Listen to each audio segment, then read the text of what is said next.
ओम शांति। आज प्यारे मीठे बाबा की अव्यक्त मुरली मंथन की डेट है 20 अगस्त 2023। तो आज अव्यक्त बाप दादा की अव्यक्त मुरली रिवाइज कोर्स है 7/11/95 मधुबन। आज बाबा ने टाइटल दिया है बाप दादा की विशेष पसंदगी और ज्ञान का फाउंडेशन है पवित्रता। आवाज खसखस है ना। तो बाप दादा की विशेष पसंदगी और ज्ञान का फाउंडेशन है पवित्रता। तो आज प्यार के सागर बाप दादा अपने प्यार के स्वरूप बच्चों से मिलने आए हैं। सभी बच्चों के अंदर बाबा का प्यार समाया हुआ है। प्यार सभी बच्चों को दूर से समीप ले आता है। कौन समीप लाता है? तो प्यार। भक्त आत्मा थे तो बाबा से कितना दूर थे, इससे चारों ओर ढूंढते फिरते थे। अभी इतना समीप हो जो हर एक बच्चा निश्चय और फलक से कहता है कि मेरा बाबा तो मेरे साथ है। तो बाबा पूछे साथ है या तुम्हें अभी ढूंढना पड़ रहा है? तो कितना समीप आ गए। कोई भी पूछे परमात्मा कहाँ है तो क्या कहेंगे? कहेंगे मेरे साथ है। फलक से कहेंगे ना कि अब तो बाबा भी मेरे बिना नहीं रह सकते। क्या बात है। तो इतने समीप साथी बन गए हो ना। आप भी एक सेकंड भी बाबा के बिना नहीं रह सकते हो। लेकिन जब माया आती है तब कौन साथ होता है? बाबा चुटकी ले रहे हैं। बच्चे तो कह देते बाबा हम तो आपके साथ रहते हैं, लेकिन जब माया आती है तो क्या होता है? उस समय बाबा अगर साथ है तो माया कैसे आ सकती है? लेकिन न चाहते बीच बीच में बच्चे बाबा से आंख मिचौली का खेल कर देते हैं। बाप दादा बच्चों का यह खेल भी देखते रहते हैं और बच्चे एक तरफ कह रहे होते हैं मेरा बाबा और दूसरी तरफ किनारा भी कर लेते हैं। अगर अभी यहाँ ऐसे किनारा करेंगे तो आपको देख नहीं सकेंगे ना। तो आप भी माया की तरफ ऐसे कर लेते हो, बाबा को देखने की दृष्टि बंद हो जाती है। सुना, जब खेल में माया सामने आ जाती है तो फिर बाबा तो नहीं दिखेंगे ना। तो फिर बाबा क्या करते हैं? देखिए, बाबा फिर भी बच्चों के ऊपर रहमदिल बन माया से किसी भी ढंग से किनारा करा ही लेते हैं। कैसे कराते हैं बाबा? मुरली पकड़ा देते हैं, रोज सुबह मुरली में पॉइंट चला देते हैं और बाबा भी रहमदिल बन बच्चों को माया से किनारा करा देते हैं। है ना? वो बेहोश करती है और बाबा होश में लाता है ना? अनुभव सभी को। तो बंद आंख याद के जादू से खोल देते हैं। आंखें बंद कर देती है माया और बाबा याद और योग के ज्ञान और योग के जादू से खोल देते हैं। अब बाबा पूछ रहे हैं कि सभी का प्यार कितने परसेंट में है? बाबा पूछ रहे हैं मुझसे सभी का प्यार कितने परसेंट में है? तो सभी कहते हैं बाबा 100% से भी ज्यादा, पदम गुना प्यार है। तो बाबा कहते ऐसा ही कहते हो ना। अच्छा, जिसका पदम गुना से कम है, माने करोड़ है, लाख है, हजार है, 100 है, वो हाथ उठाओ। किसी ने भी हाथ नहीं उठाया। अभी सबने कह दिया पदम गुना प्यार है, तो अब कैसे उठाएगा? पदम गुना से कम है, करोड़ है, लाख है, हजार है। फिर बाबा बोले अच्छा, सभी पक्के हो ना? पदम गुना वाले हो ना? अब तो मैं तुमसे दूसरा क्वेश्चन करूंगा, फिर नहीं बदलना। बाबा ना मधुबन में बड़ा खेल खेलाते हैं। बाबा बोले कि पहले क्वेश्चन में तो तुम लोग कह दिए कि पदम गुना प्यार है, अब बाबा दूसरा क्वेश्चन करेंगे, फिर बोल रहे कि बदलना मत।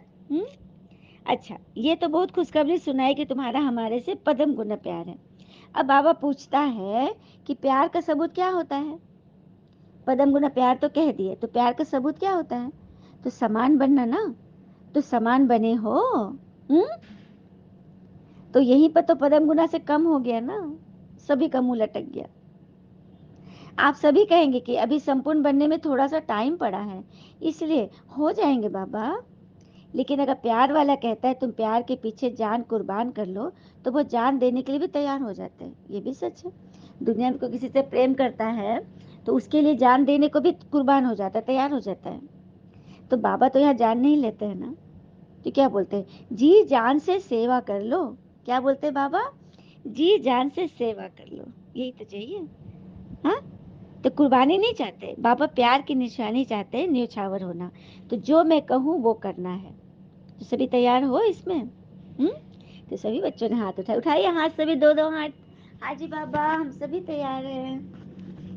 फिर आगे बाबा बोल रहे हैं, तो बाबा सिर्फ यही कहते हैं, हर एक स्वयं समझते हैं कि मेरा बार बार बाबा से किनारा होने का मूल संस्कार या मूल कमजोरी क्या है। बाबा बोले हाथ तो सबने उठाया, प्रतिज्ञा भी किया। तो प्रतिज्ञा करने के बाद भी करते रहते हो क्या?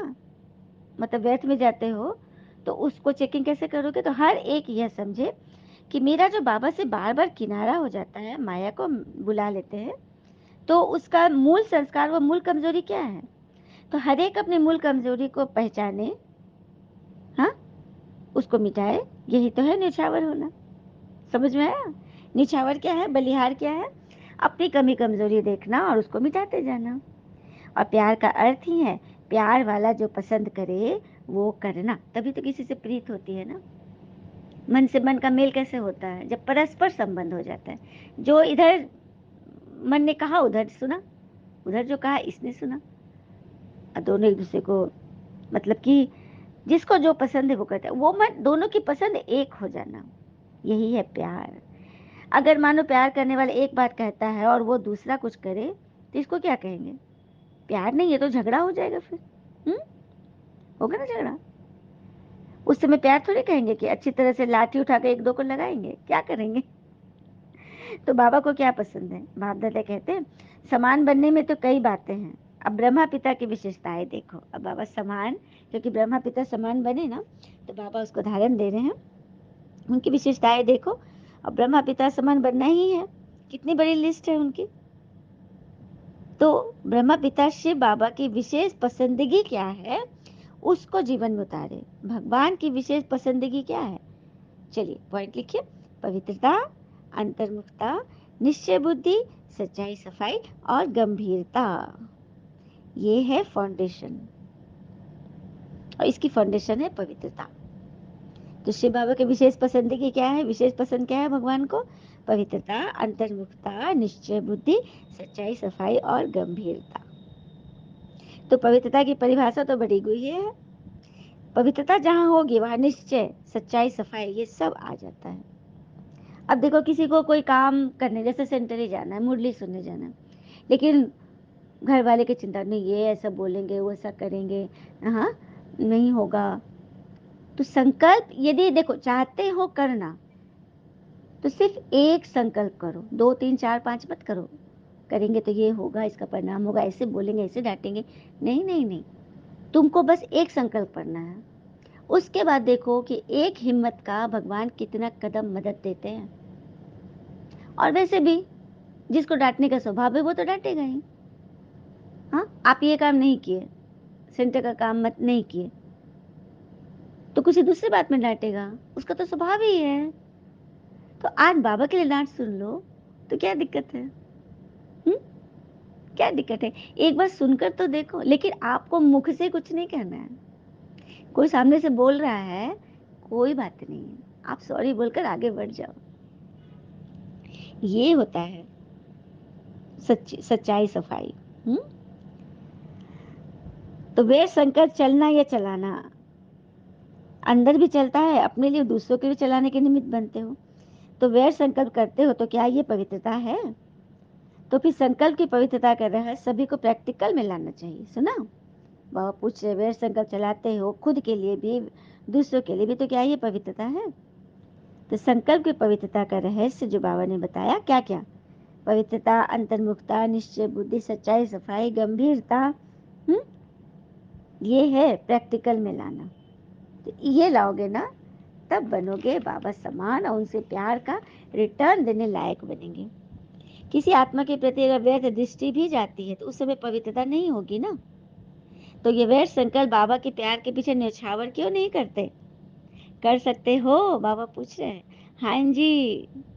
बच्चों ने हाँ जी कहा, तो बाबा उस पर भी बोल रहे हैं, अच्छा हाँ जी कहना तो बहुत सहज है, लेकिन बाप दादा के पास तो सबका चार्ट रहता है सारे दिन का, भगवान से कोई छुपा है क्या?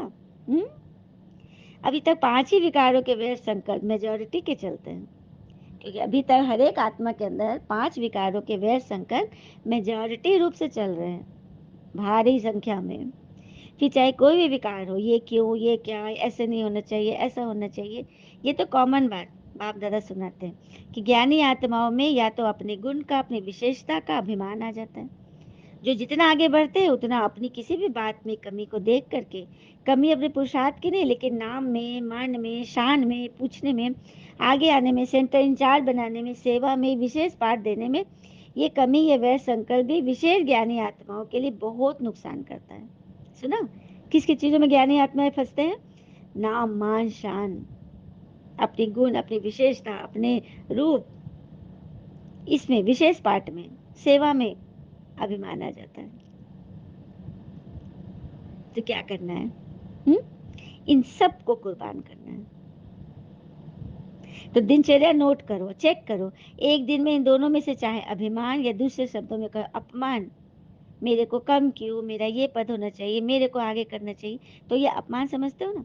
तो ये दो बातें, अभिमान और अपमान, यही दो आजकल वैर संकल्प का कारण है। ये दो शब्द कौन कौन से शब्द हैं? नोट करें, अभिमान और अपमान। यही दो है ना जो आजकल ब्राह्मणों में व्यर्थ संकल्प का कारण है। इन दोनों का अगर न्यौछावर कर दिया तो बाप समान बनना कोई मुश्किल नहीं है। सुन लिया? बाबा ने रास्ता बता दिया। बाबा समान बनना है, सब कुछ प्राप्त कर लेना, तो दो शब्द, अभिमान और अपमान, इससे ऊपर उठ जाओ। किसी बात का अभिमान नहीं और कोई आपका अपमान नहीं कर सकते, क्योंकि आप स्वमान में हो। जब आप स्वमान में होगे, आत्मा को मान दोगे, तो कोई भी आपका अपमान नहीं कर सकता। अभिमान वाले को ही अपमान की फीलिंग होती है। अच्छा, फिर बाबा बोले अच्छा नया साल शुरू है, ये दिसंबर के मुरली है ना, 7/11/95, नवंबर की चली है। तो बाबा कह रहे नए साल अब आने वाला है, तो नया खाता रखा जाता है ना नए साल में। तो हर एक, चाहे टीचर, चाहे विद्यार्थी, चाहे महारथी, चाहे प्यादा, ऐसे नहीं सोचो कि ये तो महारथियों के लिए है, हम तो अभी छोटे हैं, ऐसे सोचना है क्या? हाँ, बाबा के लिए सब बड़ा बच्चा है। राजभाग लेने के लिए टाइम है, निकालेंगे और कहेंगे कि मैं तो छोटा हूँ, मैं इतना थोड़ी कर सकता हूँ। राजभाग लेने के लिए आगे बढ़ेंगे, लेकिन कह देंगे मैं छोटा हूँ। उस समय तो कहेंगे कि सेकंड नारायण मुझे ही बनाओ, लेने में आगे रहेंगे। तो हर एक को सिर्फ दो शब्द अपना समाचार देना है। अब बाबा खत पर भी बोल, लेटर लिखते हो ना बाबा को, तो सिर्फ दो शब्द अपना समाचार दो, शॉर्ट में लिखो। उस पोस्ट के पर विशेष यह लिखना, अपनी अवस्था का पोता मेल, अपनी अवस्था की, किस बात में मेरी अवस्था कैसी हुई, पॉइंट टू पॉइंट लिखो, ज्यादा नहीं लिखना। 50% 100% उछावर भी क्या हुए, बस एक लाइन लिखना, लंबा चौड़ा नहीं लिखना। जो लंबा चौड़ा निकलेगा उसको पहले ही फाड़ देंगे। सुना बाप दादा ने क्या बोला? लंबा चौड़ा जो लिखेंगे उसको पहले ही फाड़ दे, क्योंकि खाली उसने बकवास ही लिखा होगा। बाबा को उतना टाइम नहीं कि सबका एक एक रामायण पूरा महाभारत पढ़े। अपनी अवस्था का पोता मेल कट टू कट लिख दो। तो तैयार हो ना इसके लिए? तो हाँ जी या ना जी? हाँ जी बाबा। जो समझते इसमें हिम्मत चाहिए, टाइम भी चाहिए, तो अभी से हाथ उठाओ। सब बच्चों ने उठाया। हाँ, पक्के हो ना? अच्छा, फिर बाबा बोले जैसे मधुबन के लिए प्यार में भागते हो ना, आते हो ऐसे ही पुरुषार्थ करो कि मेरा नाम बाप समान बनने में पहले हो। किस चीज का पुरुषार्थ करते हैं बच्चे? कि मेरा नाम बाबा के सामने बैठने में, उनके समान बनने में पहले हो। मनुष्य को, बच्चों को ये भी लगता है मधुबन में मेरा नाम आगे हो, मैं आगे आगे बैठू, होता है ना? तो उसके लिए क्या करो? दृष्टि वृत्ति में पवित्रता हो, तो और भी अंडरलाइन करो, लेकिन मूल फाउंडेशन अपने संकल्प को शुद्ध बनाओ, ज्ञान स्वरूप बनाओ, शक्ति स्वरूप बनाओ। तभी आप पुरुषार्थ में और सीट लेने में भी आगे रहोगे। सिर्फ लेने में आगे नहीं रहोगे, लक्ष्मी नारायण के बाद मेरा ही दूसरी गद्दी मुझे ही मिले। उसके लिए पुरुषार्थ क्या करना है? अपनी दृष्टि वृत्ति में पवित्रता हो, और अंडरलाइन करो, मूल फाउंडेशन हो सेवा। संकल्प को शुद्ध बनाओ, ज्ञान स्वरूप बनो, शक्ति स्वरूप बनाओ। सुना? और ये कर्म हम सेवा जब मन में सोचेंगे ना, तो बहुत तेजी से यह धारणा होगी, क्योंकि सेवा में बहुत फल है। चलिए एक सेवा का सुंदर सा प्रसंग सुनते हैं। एक बार एक छोटी सी कंपनी थी, जिसमें करीब 30-40 लोग होंगे, वर्कर लोग। और उसकी परंपरा थी दिवाली के समय ना, सभी लोग 100-100 रुपया जमा करते थे, क्योंकि ज़्यादा बड़ा तो कंपनी थी नहीं। 100-100 रुपया जमा करते थे। 30 आदमी अगर हुए तो 30,000 हो गया महीना का, है ना? तो वो लोग एक पेटी में पैसा डाल दिए, और एक पेटी में जिन जिन ने पैसा डाला है वो अपना एक नाम पुर्जा में करके लॉटरी के बॉक्स में डाल दिए। ठीक है, एक पैसे में एक वो क्या कहते हैं, गुल्लक में पैसे डला गए, और एक बोर्ड में, कार्डबोर्ड में पुर पर्ची डलागी, सब अपना-अपना नाम का लिख दिया जिन्होंने पैसा डाले थे। तो एक व्यक्ति ने सोचा कि मन ही मन सोच रहा था कि वो जो वहाँ काम करती है ना, वो बहुत गरीब है और उसका बेटा बहुत बीमार है। उसको करीब 30 30-35 हज़ार की दरकार है बच्चे को एडमिशन के लिए हॉस्पिटल में, लेकिन उसके पास पैसे नहीं, उसका बच्चा घर में ही पड़ा बीमार है और इन लोगों स्टाफ के पास भी इतने पैसे नहीं थे कि इतने पैसे इकट्ठे से उनको मदद करें। तो यही सोचकर भगवान को याद करके पर्ची में उस सफाई वाले का नाम लिख दिया और वो पर्ची मोड़ के उसमें डाल दिया कि जो इनाम लॉटरी जिसका पर्चा निकलेगा उसको ये जो पैसे जमा हुए हैं ना 30,000 30-35 वो मिल जाएगा। तो उसने डाल दिया भगवान के नाम पे उसका पर्चा लिख करके। और जब लॉटरी का दिन आया, पर्चा निकाला तो नाम आया, इसी का आ गया, मेड का, सफाई का वाली का। तो ये बड़ा खुश हुआ और सफाई वाले का नाम अनाउंस हुआ और वो गई तो उसको पैसा दिया गया। तो अब जो लॉटरी निकाला था तो वो सोचा कि देखते हैं दूसरा नाम किसका है। तो देखा दूसरा नाम भी उसी सफाई वाले का लिखा हुआ था। फिर सोचा अरे दूसरा नाम भी इसी का, तीसरा देखा तीसरा भी उसी सफाई वाले का। पता है क्या हुआ था? जितने भी स्टाफ लोग थे ना उन सब ने उसी सफाई वाले का नाम लिखा था। कितनी सुंदर भावना है, कितनी सुंदर भावना। ये होती है सेवा की भावना। देखा तो कितनी एकता थी, कितना मिलजुल कर लोग रहते थे, कितना प्रेम स्नेह था एक दूसरे के लिए, सेवा पे सब न्यौछावर करने को तैयार थे, है ना? तो ये होती है सेवा की परसेंटेज। तो ऐसे जब सच्चे बनोगे ना, फिर देखो भगवान कैसे तुमको ज्ञान स्वरूप, शक्ति स्वरूप और तुम्हारे संकल्पों को शुद्ध करते जाते हैं। फिर बाबा कह रहे हैं, कई बच्चे ऐसे कहते हैं कि क्या करें, हो गया, हो जाता है, चाहते तो नहीं थे लेकिन हो गया। तो ये कौन सी आत्मा हुई? पवित्र आत्मा ऐसा बोलती है कि कमजोर आत्मा बोलती है? आप तो त्रिकालदर्शी आत्माएं हो ना। हाँ, जब क्यों क्या कहते हो तो फिर दूसरे को क्या समझाओगे? जब सब जानते हो तो जानने वाला क्या क्यों करेगा क्या? सारा राज तो अब जान गए हो तुम, ड्रामा के राज को, सृष्टि चक्र के राज को, सृष्टि के आदि मध्य अंत के राज को, भगवान को, आत्मा को, परमात्मा को, उनकी रचना को, सारा कुछ तो जान गए हो। फिर भी क्या और क्यों करते हो?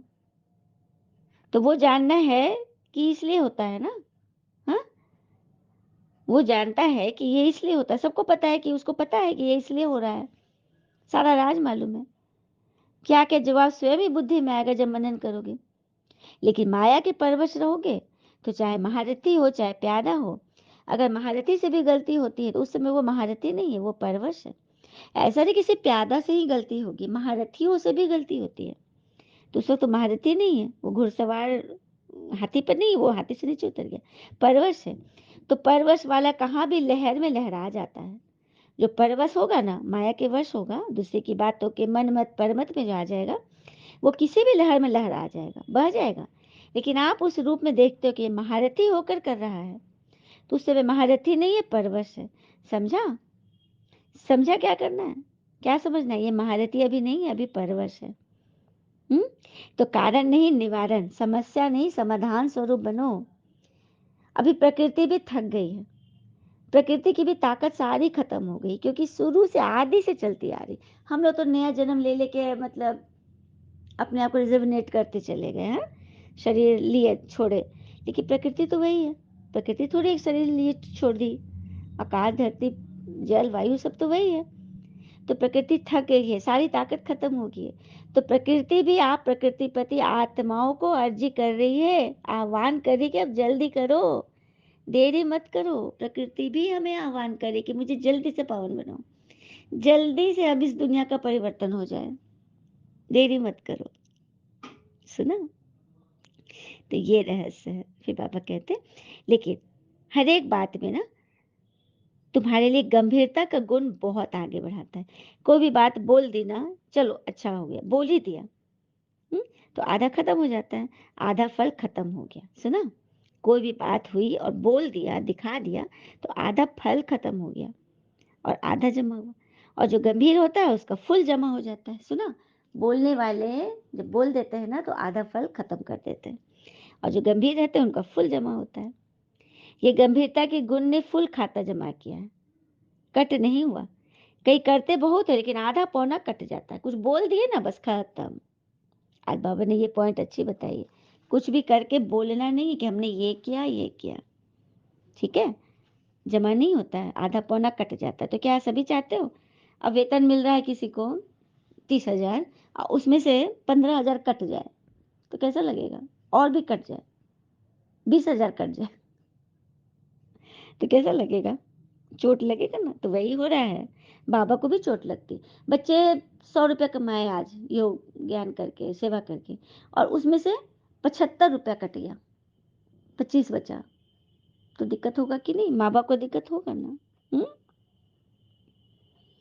तो ऐसा नहीं करना है, हाँ, पूरा न कटे। बाबा ने सारा हिसाब बता दिया, सब कुछ जमा करो, हाँ, मार्क्स इकट्ठी करो। गंभीरता के गुण से वर्णन करने से सब खत्म हो जाता है।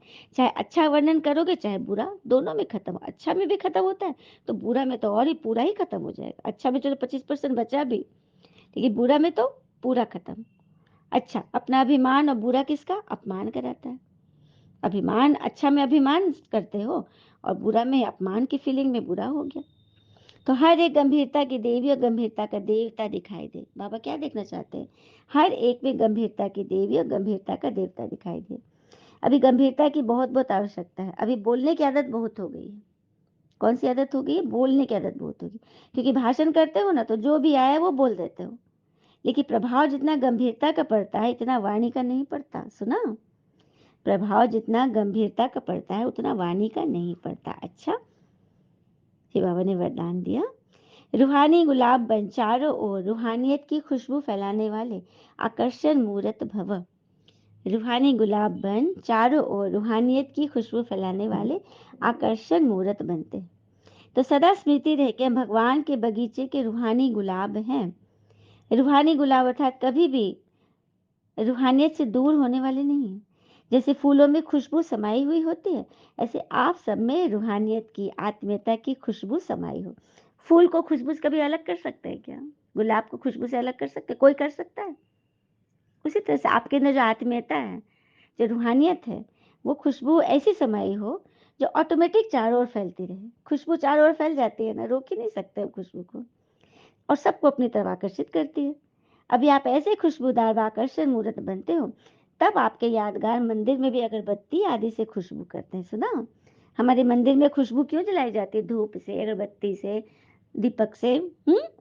क्योंकि हमने संगम पर अपने आप को वैसा खुशनुमा बनाया, खुशबूदार बनाया, अपने गुण ज्ञान स्वरूप को इतना खुशबूदार बनाया। तभी तो हमारे मंदिर में हमारे अगरबत्तियों से तरह तरह के सुगंधी डाल के पूजा करते हैं, है ना? बड़ी बात। स्लोगन, परोपकारी वह है जो स्व परिवर्तन से विश्व परिवर्तन करने के निमित्त बनते हैं। तो परोपकारी कौन है? जो स्व परिवर्तन से विश्व परिवर्तन करने के निमित्त बनते हैं। अच्छा, ओम शांति। शुक्र मुझे बाबा, वो बाबा के प्यारे प्यारे बच्चे। आप सबका जीवन सदैव शुभ हो। ओम शांति।